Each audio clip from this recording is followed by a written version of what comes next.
Hello friends, welcome back. In the last video we saw transfer of purchase requisition using CPPR.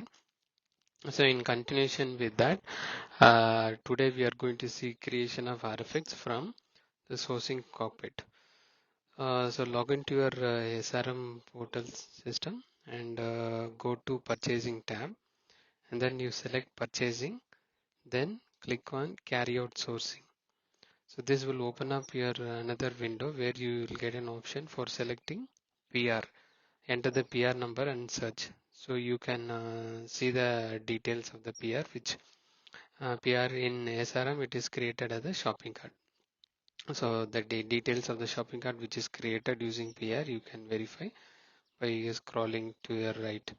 Or select that item and click on next. On the top you will get an you can see a button called next. So this will take you to the next screen where we can create the draft RFX from your shopping cart.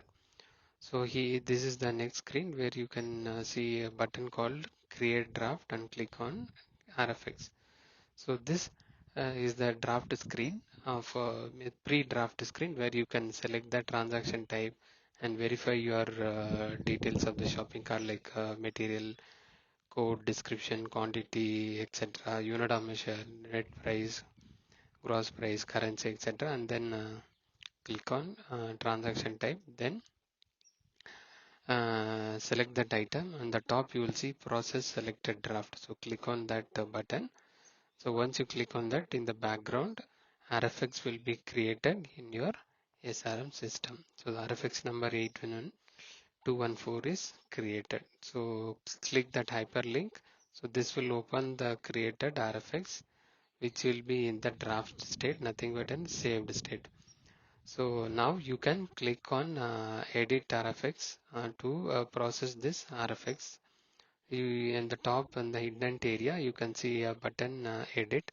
So click on that edit button.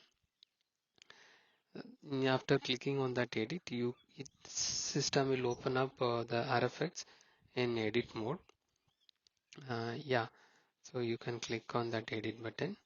It is taking a while.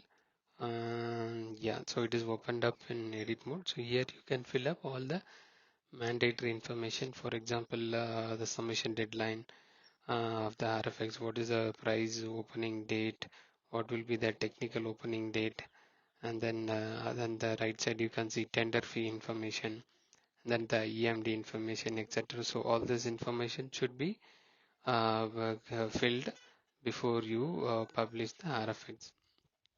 So let us fill all this information and you can save it if you can process it later, or if we can publish immediately after filling all this information. Just click on publish button, so this will be published. Thank you. Thank you for watching this video. If you like my video, please share and subscribe to my channel. Thank you.